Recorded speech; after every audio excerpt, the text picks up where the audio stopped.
Hi guys, welcome back to my channel. If you are new, please don't forget to like, share, and subscribe and hit the notification bell for more updates and more videos.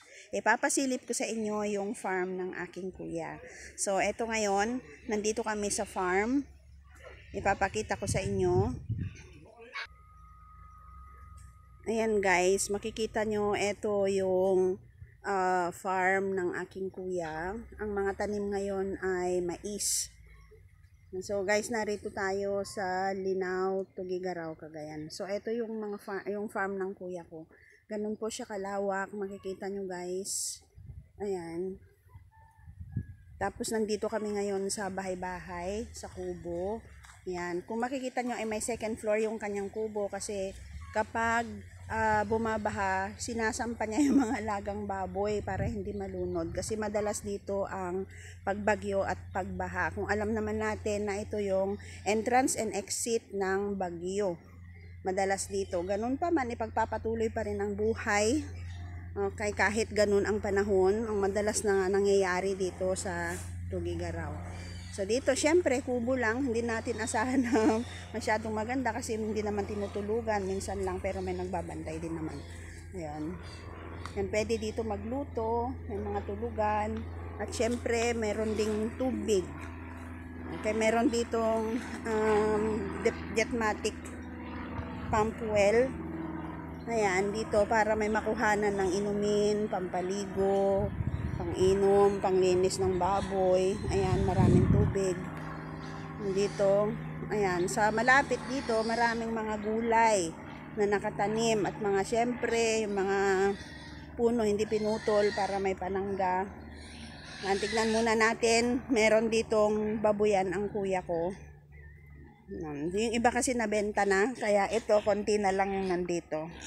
Syempre, sa taboy na ng baboy, merong CR. Ayan, nangingi na silang pagkain. Ganito kalalaki. Ayan. Hello. Ayan, yung malaking baboy. Ayan. May mga kulungan dito, guys.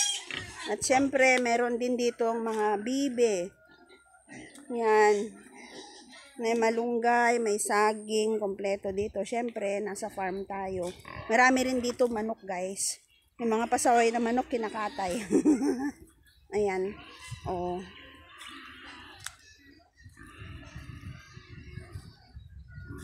Ayun. Yung ibang baboy nandun sa kabila, hindi magkatabi yung ano. Kaya mayroon taga-bantay dito, may caretaker ang kuya ko para hindi manakaw yung mga baboy. Ayan. Yung mga kulungan siya, tapos may mga tanim dito na gulay. Tapos lang yung pag-ani ng gulay, guys. Ayan. Ay guys, ito yung kuya ko. Ayan. Ayun. Ang may-ari ang nandito sa kanyang manukan, nandito siya. Hi guys, welcome to my channel. If you are new, please don't forget to like, share, and subscribe. And hit the notification bell for more updates and more videos. Ayun, natawa siya. Nandito kami, dinalaw namin siya guys. Kasi bihira lang siya umuwi. Minsan nandito rin siya natutulog. Kasi nagpapakain siya ng mga alaga niya. Ayan yung mga manok guys. Oh. Ayun. Madaming mga manok dito. Kaya lang yung iba, lumalaya sila. Parang natatakot sila sa akin. Ayun. Oo. Ayan, yung mga manok. Tapos dito, syempre, meron ditong mga gamit, yung mga lagayan ng mais. Yan, may mga manok din dito. Ayun, yan nangingitlog. Yung caretaker diyan natutulog. Tapos, ayun, dito yung may baboy. Ayan.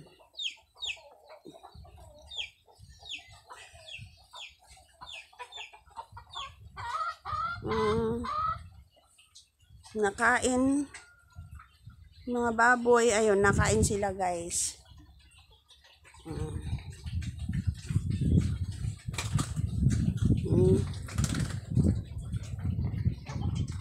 Kumakain ang mga baboy, ayan. Tapos meron din dito sa kabila, ayan. mga manok. Ayan guys. So, dito ang farm ng kuya ko. So, pumunta kami dito para makiusi. Ayan. Maganda naman. Maraming tanim. Maraming taniman. Ang farm ay, ito po ay 10 hectares. 10 hectares ang farm ng kuya ko. So, ito, inaayos pa lang, dinidevelop pa kasi binibigyan ng pansin yung mga alaga. At saka katatapos lang kasi ng, guys, ng bagyo. So, may mga nasira na naman dito. So, dito lang tayo sa bakuran. Ayan, nagre-relax tayo dito.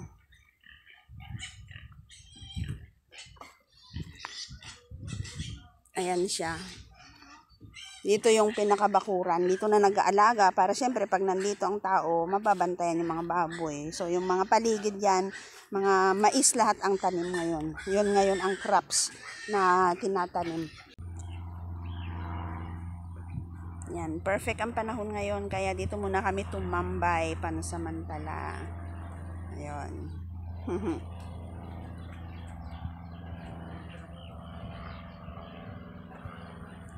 Dito lang kami habang naghihintay kami ng kakainin. At yun, meron doon ng tubig, nagsasalok para pakainin at linisin yung babuyan. Yan ang kuya ko. Meron pa siyang lagaan dito ng pagkain ng baboy siguro. Kasi may mga gabi. Kasi nilalaga yung pagkain ng baboy. Yan, nandito kami.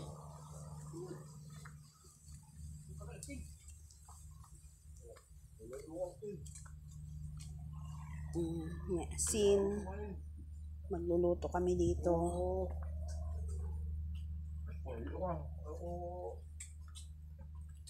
Dito guys, kami dito, magluluto-luto. Meron kaming lutuan dito. Oh, diba? Ayan guys, magluluto na kami para may makain. Ito ang buhay bukid. Uy, ano yung niluluto? Mukhang masarap. Itlog na maraming sibuyas. Tapos, maraming. Lucky Me. Oh. Na may alukbati. Ay, bago yun Bago may alugbati. Parang try natin to guys. Mukhang masarap. Ganito ang buhay bukid. Luto-lutong kahoy pero maganda ang bukid kasi hindi ka magugutom. Madami. Ayun, kompleto. Mayroon mga lagayan. Ganyan lang. Diba? May second floor ang kanyang ang kanyang bahay kubo dito kasi pagka nagbaha naakyat yung mga baboy dun sa taas para di malunod. So, para-paraan na lang guys kasi ganun talaga ang buhay. Kapag nasa lugar ka na ito, yun yung mga madalas mararanasan. Alam naman natin na ang Cagayan Valley ay entrance at exit ng bagyo. Kaya nandun. Ganun ang buhay. Ayan.